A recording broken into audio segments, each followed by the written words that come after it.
할렐루야. 오늘은 3월 26일 금요일입니다. 우리 함께 기도하고 새벽 예배 시작합니다. 자비로우신 아버지 하나님 감사합니다. 이제 사순절도 종반에 들어서고 있습니다. 사순절을 맞이해서 우리 연합감리교회 많은 교회들이 이 새벽에 참여하게 하시고 또 매일매일 우리 귀한 목사님들 새로운 얼굴 또 새로운 말씀 전하게 하여 주심을 감사합니다. 이런 귀한 축복을 우리에게 허락하여 주셨사오니 오늘도 귀한 말씀 받고 하나님 말씀 안에서 승리하는 우리 모든 성도들 되도록 축복하여 주시옵소서. 감사드리며 예수님의 이름으로 기도하옵나이다. 아멘. 네, 오늘은 찰스턴 한인연합감리교회를 섬기고 있는 배연택 목사님께서 이사야 62장의 말씀을 가지고 말씀 전하십니다. 귀한 은혜 받으시길 바랍니다.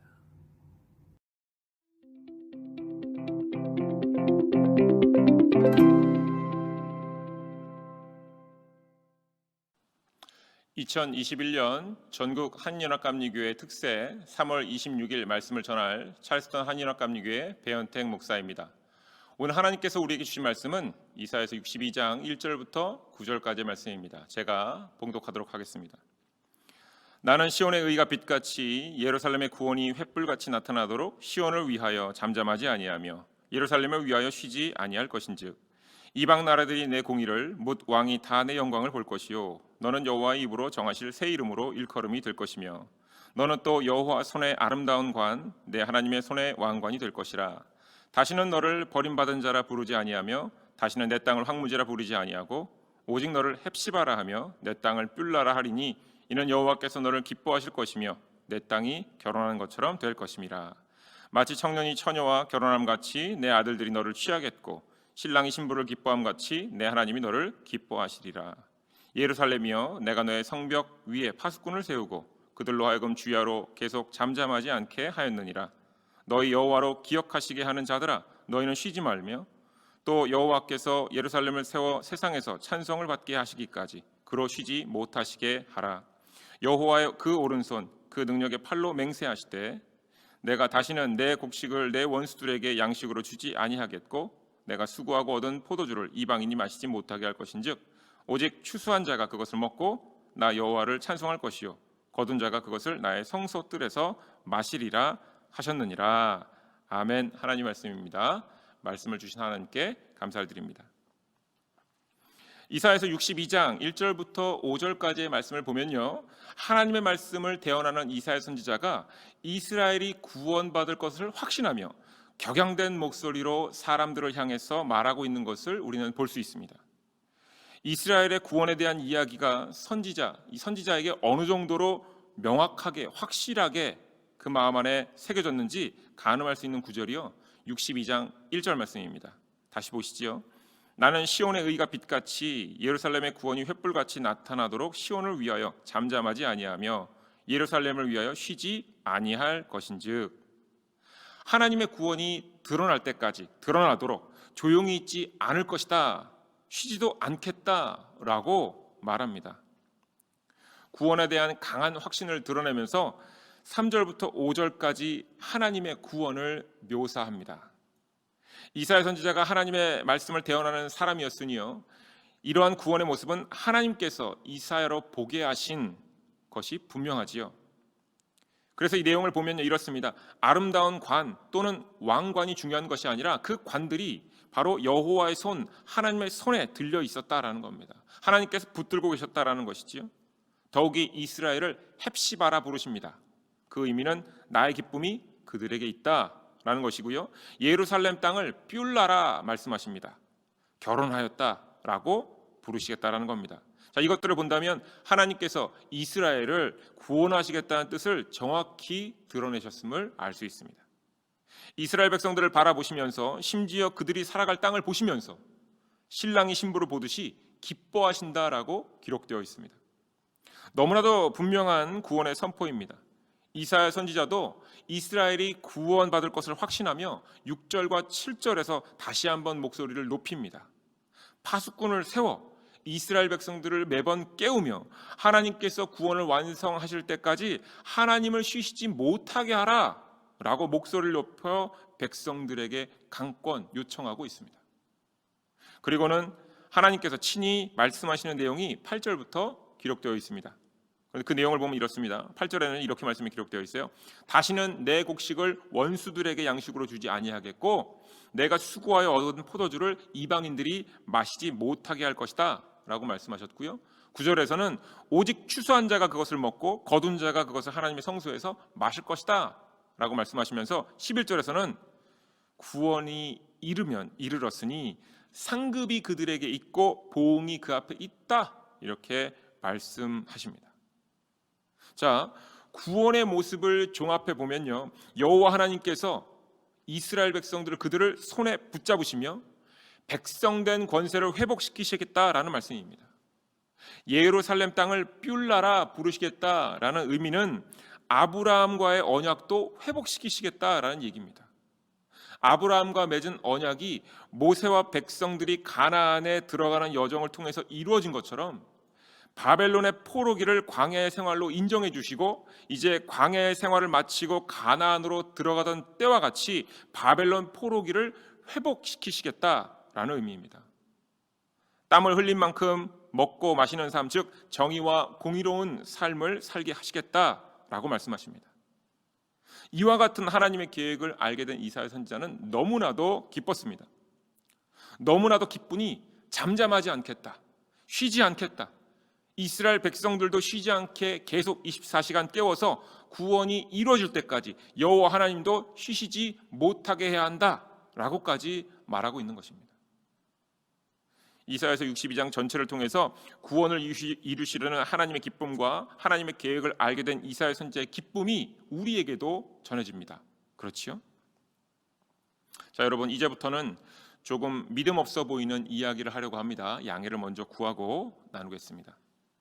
저는요, 개인적으로 5절의 한 단어가 제 마음을 아주 무겁게 만들었습니다. 5절에 이와 같은 부분이 있습니다. 하나님께서 너를 기뻐하시리라. 62장 내용을 보니 구원을 이루시려는 하나님도 기쁘시고요, 하나님의 뜻을 알게 된 이사야 선지자도 너무나도 기쁜 것이 분명한데 이 구절을 통해서 하나님께서 제 마음을 살피시면서 저한테 물으시는 것 같았어요. 하나님이 나도 기쁘다 말씀하시고 또한 내 마음을 아는 이사야도 기쁜데 너는 기쁘냐? 라고 저한테 물어보시는 것 같았습니다. 네, 기쁩니다 라고 대답을 해야겠지요. 하나님의 구원이 선포됐는데 당연히 기뻐야 하지 않겠습니까? 그런데 제 속으로 이런 생각이 드는 겁니다. 하나님, 당장에 포로로 살아가는 사람들에게는 노력만큼 먹고 마신다라는 이야기와 구원을 그들이 온전히 기쁘고 신나게 받아들일 수 있을 것 같습니다. 그런데 정확히 말해서 이스라엘의 온전한 구원은 이로부터 700년 이후고요, 예수님이 태어나실 그때까지, 그리고 그때도 사실은 이루어지지 않지 않았나요? 그리고 현대 시간까지 포함해서 2700년이라는 시간이 지났지만 아직 우리에게도 온전한 구원은 이루어지지 않지 않았습니까? 어찌 보면 참 믿음 없어 보이는 생각이 제 마음에 들었습니다.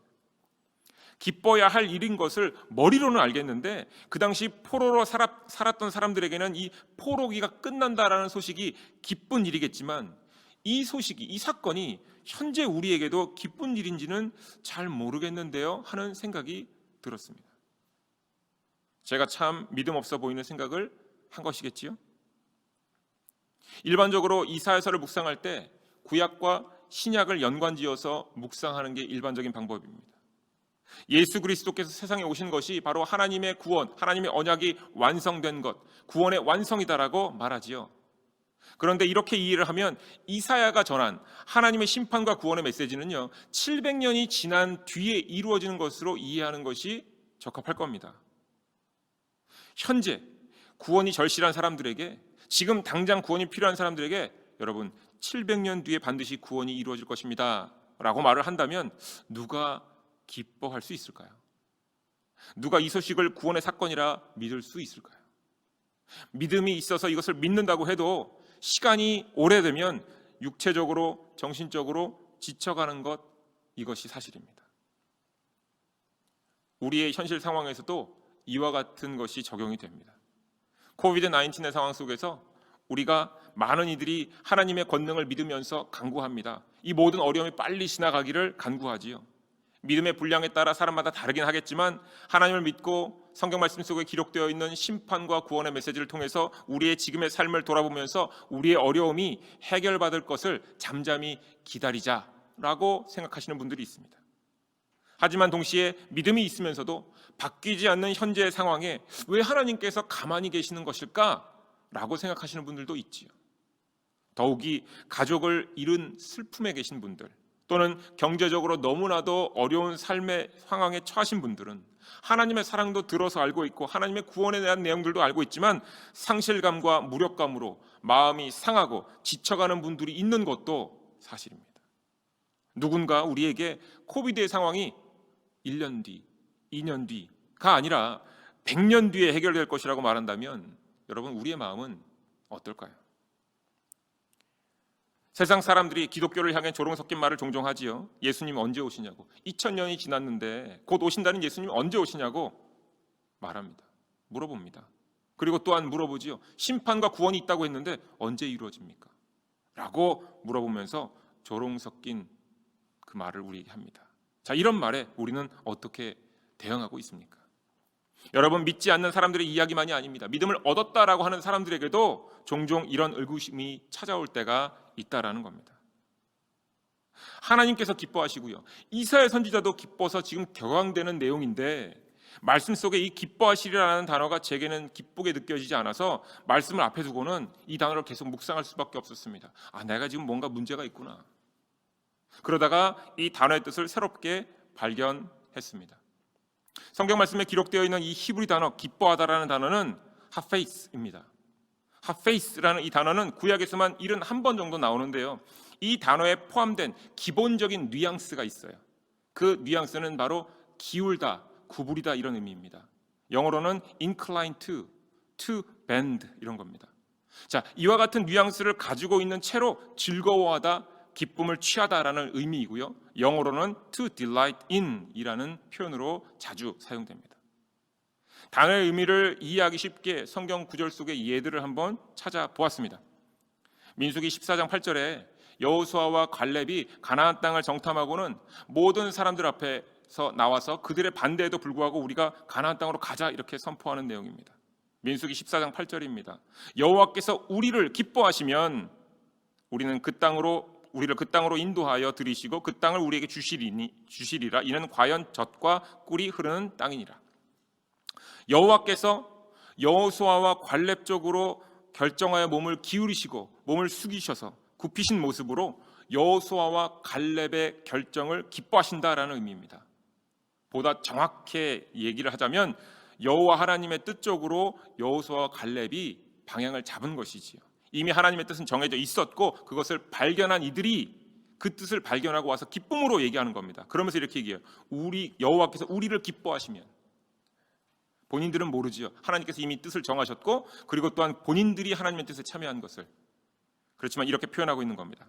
기뻐하시면, 하나님 쪽으로 몸을 기울이면, 숙이면 이런 겁니다. 사무엘상 2장 25절입니다. 엘리 제사장이 죄를 범하고 있는 두 아들에게 권고를 하나 이 두 아들이 아버지의 말씀을 듣지 않는 상황이지요. 사무엘상 2장 25절의 말씀입니다. 후반부에 그들이 자기 아버지의 말을 듣지 아니하였으니 이는 여호와께서 그들을 죽이기로 뜻하셨습니다. 여호와께서 그들을 죽이기로 뜻하셨다, 이 뜻하셨다, 결정하셨다라는 의미가 하페이스입니다.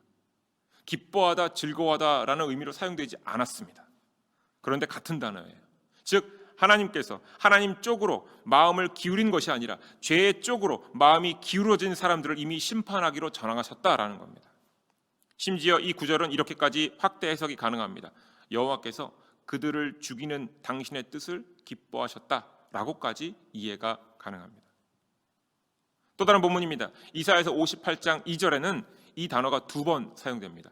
그들이 날마다 나를 찾아 나의 길 알기를 즐거워함이 마치 공의를 행하며 그의 하나님 규례를 저버리지 아니하는 나라 같아서 의로운 판단을 내게 구하며 하나님과 가까이 하기를 즐거워하는도다. 날마다 하나님을 찾고요, 하나님의 길을 알려고 마음을 기울였다라는 거예요. 이것이 즐거웠다라는 것이고요, 또한 의로운 판단을 하나님께 구하며 하나님께 가까이 하려는 그 마음, 하나님께 가까이 하려고 마음을 기울이며 그들이 즐거웠다라는 겁니다. 단어에 대한 감이 좀 오시지요? 자, 마지막으로 이사야서 65장 12절입니다. 내가 너희를 칼에 붙일 것인즉 다 굽풀이고 죽임을 당하리니 이는 내가 불러도 너희가 대답하지 아니하며 내가 말하여도 듣지 아니하고 나의 눈에 악을 행하였으며 내가 즐겨하지 아니하는 일을 택하였습니다. 하나님 눈에 악을 행하였으며 하나님께로 마음을 기울이지 않았다라는 겁니다. 이것이 즐겁지 않았다. 그래서 그들을 칼에 붙이셨다라는 하나님의 말씀입니다. 기뻐하다, have faith라는 단어를 정리해보면 이렇습니다. 하나님께서 이스라엘 백성들의 얼굴을 보니 기분이 좋아졌다, 그때 사용하는 단어가 아니라는 거지요. 이모셔널리, 감정적으로 뭔가 좋아졌다는 의미 아닙니다. 사무엘상 2장 25절의 말씀으로 하나님의 뜻을 정하신 것도 have faith임을 기억한다면 백성들을 구하시기로 결정한 것, 뜻을 정하신 것, 바로 그 자체가 기쁜 일입니다. 하나님의 뜻 자체가 기쁜 일이 됩니다. 이사야 선지자가 구원을 확신하며 마음이 기쁜 이유도요, 하나님의 뜻과 그 방향성을 본인이 확인했기 때문입니다. 또한 자신의 마음도 하나님 뜻 쪽으로 기울어졌기 때문에 이스라엘 백성에게도 하나님 쪽, 하나님의 뜻이 세워진 방향으로 나오라고 요청하는 겁니다. 이사야 선지자가 쉬지 않고 구원을 선포하겠다고 고백한 이유도, 그리고 백성들을 깨워서 구원이 이루어질 때까지 하나님을 쉬시지 못하게 하라고 권한 이유도 여기 있습니다. 하나님이 뜻을 바꾸시면 안 되니까 하나님 뜻 쪽으로 빨리 와서 계속 하나님께서 그 뜻으로 우리를 구원해 주시길 기다리라, 이런 얘기지. 하나님께서 구원하실 것이니 기뻐하라 라는 결과론적인 선포가 아니라 하나님의 뜻이 세워진 것이 그 자체로 기쁘니 하나님의 뜻에 지금 동참하라 라고 말한 겁니다. 자, 여기서 우리가 명확하게 정의하고 넘어가야 할 주제가 바로 등장합니다. 구원입니다. 구원은 삶의 다양한 문제들이 해결받는 것을 말하지 않습니다. 구원은 어려운 일의 해결 정도가 아니라 육신의 아픔이 사라지는 것 정도를 이야기하지 않습니다. 구원은요, 죄로부터의 자유이며 죄의 싹신 사망으로부터 영생으로 가는 문제입니다. 즉 예수님께서 이 땅에 구원자로 오신 것도 바로 이 때문이지요. 그래서 구원은 바로 나와 하나님과의 개인적인 관계의 문제가 됩니다. 조금 더 깊이 논의하자면 죄의 문제는요, 어제의 문제가 아니고 미래의 문제가 아니고 바로 현재의 문제입니다. 어제 죄를 고백한 사람이 용서를 받았다 한들 중요한 것은 현재의 죄의 문제를 해결해야 된다는 겁니다. 마찬가지로 오늘 죄의 문제를 해결받지 못한 사람에게 내일의 죄의 문제에 대해서 고민하는 것은 그와 같이 시간을 낭비하는 일이 없습니다. 하나님은 과거에도 일하셨고요, 미래에도 일하실 겁니다. 그런데 그 영원하시고 처음과 나중 되시는 하나님께서는 언제나 현재형으로 하나님의 백성을 만나시고요, 그러면서 현재형으로 삶의 죄를 치리하시며 죄에서 우리를 자유케 하시려고 우리를 이끄십니다. 이것이 하나님의 구원이죠. 하나님께서 이사야 선지자를 통해서 말씀하신 구원은 700년 뒤에 올 사건을 의미하지 않습니다. 그 사건만 의미하지 않습니다. 더욱이 그 당시부터 현재까지 2700년 뒤에 이루어질 구원만을 의미하지도 않습니다. 이사야서 62장에서 바벨론의 포로기를 지나는 백성들에게 기쁘다라는 단어, have faith라는 단어를 사용하셔서 그들에게 물으시는 겁니다. 나 여호와는 너희의 죄를 사해 주려고 뜻을 세웠고 이것으로 말미암아 기쁜데 너희는 기쁘냐, 이렇게 물어보시는 겁니다. 나 여호와는 너희를 향해 몸과 마음을 기울여서 너희를 끌어안으려고 하는데 너희들은 나에게로 지금 몸과 마음을 기울여서 구원에 참여하고 있느냐라고 물어보시는 겁니다. 만약 백성들이 8절과 11절의 말씀을 듣고서 노력한 대가로 거둔 대로 마시고 노력한 대가로 먹고 지난 어려움에 대한 보상을 받는 것을 구원이라고 여겼다면 아직도 그들은 여호와 하나님의 구원, 기쁨에 몸과 마음이 기울어지지 않은 상태입니다. 분명 또 다른 어려움이 찾아오면 이렇게 얘기할 겁니까? 왜 또 고난 주십니까? 이렇게 얘기할 겁니다. 먹고 사는 문제가 해결되는 것이 구원이라고 여긴다면 그 문제가 해결된 뒤에 또 다른 어려움이 찾아오면 또 물어보겠지요. 예수님에 의해서 하나님의 구원은 명확하게 현재형으로 드러나고 완성됩니다. 마태복음 9장 13절입니다. 너희는 가서 내가 긍휼을 원하고 제사를 원하지 않노라 하신 뜻이 무엇인지 배우라. 나는 의인을 부르러 온 것이 아니요 죄인을 부르러 왔노라 하시니라. 스스로가 죄인임을 고백해야만 예수님의 부르심을 들을 수 있습니다. 즉 하나님의 구원이 선포되었을 때 스스로가 죄를 고백하지 않으면 구원의 선포가 즐겁지 않았을 겁니다. 이사야 선지자가 하나님의 구원을 선포하며 즐거워했던 이유는요, 구원의 의미를 그가 깨달았고 하나님의 심판을 통해 더 깊이 구원을 이해했기 때문입니다. 이사야서 6장 5절에 여호와 하나님을 대면하는 자리에서 이사야 선지자가 이렇게 고백합니다. 나는 망하게 되었도다. 나의 입술이 부정한 사람이요 나는 입술이 부정한 백성 중에 거주하면서 만군의 여호와이신 왕을 배웠습니다. 자, 이 고백은 예수님을 만난 베드로의 고백과도 유사합니다. 누가복음 5장 8절입니다. 시몬 베드로가 이를 보고 예수의 무릎 앞에 엎드려 이르되 주여 나를 떠나소서 나는 죄인이로소이다. 스스로가 죄인임을 고백하며 살아가는 사람만이 하나님께서 이루시는 구원의 기쁨에 참여할 수 있습니다. 잠시라도 스스로가 죄인임을 잊으면요, 삶의 일들 앞에서 이런 질문이 쉽게 다시 나올 거예요. 왜 제게 이러십니까? 왜 저여야만 합니까? 왜 나는 구원하시지 않으십니까? 이사야서 62장 말씀을 묵상하면서 하나님도 기쁘시고 이사야도 기쁜데 구원의 소식을 들으면서 제가 기쁘지 않았던 이유를 발견했습니다.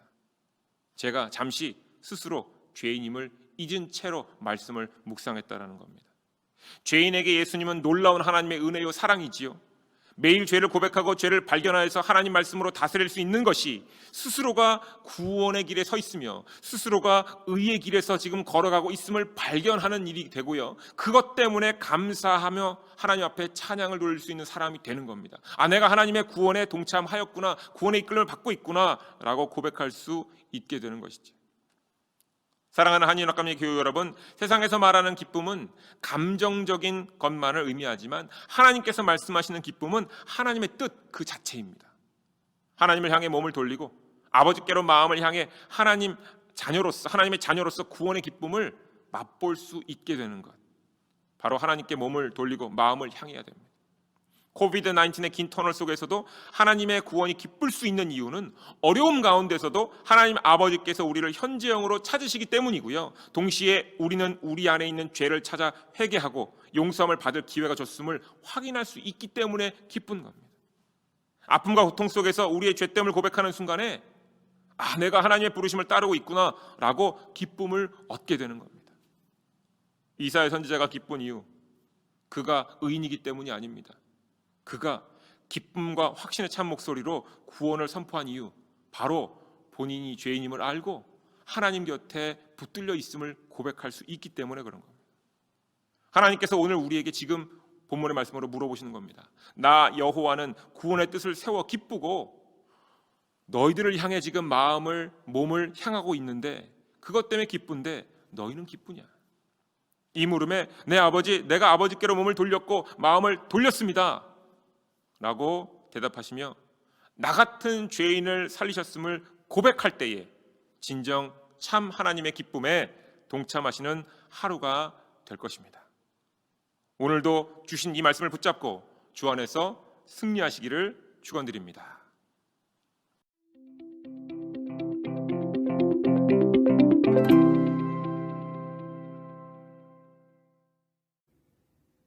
귀한 말씀 전해주신 우리 배현택 목사님 감사를 드립니다. 우리 기도 제목 올라가시는 거 보시고 우리 함께 기도해 주시길 바랍니다. 특별히 오늘은 우리 어르신들이 봄나들이 가는 날입니다. 특별히 우리 어르신들 건강하시고 즐겁고 복된 하루 되도록 위해서 계속 기도해 주시길 바랍니다.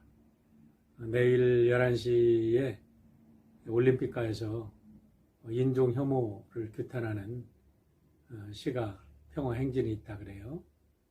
우리가 참석은 못하지만 참석하실 수 있는 분들은 또 함께 하셔도 되겠죠.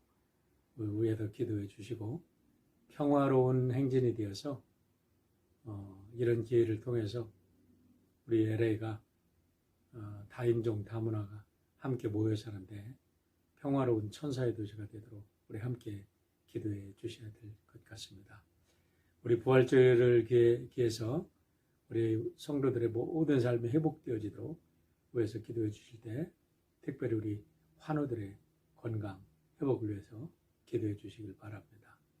우리 성도들의 비즈니스와 가정도 회복되기를 바랍니다. 기도하겠습니다.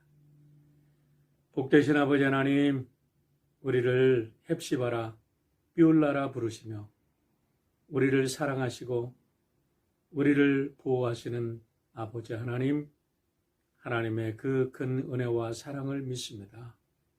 변함없이 우리를 찾아와 우리의 손잡아 주시는 아버지 하나님의 은혜를 믿고 오늘도 승리하는 하루 되도록 인도하여 주시옵소서.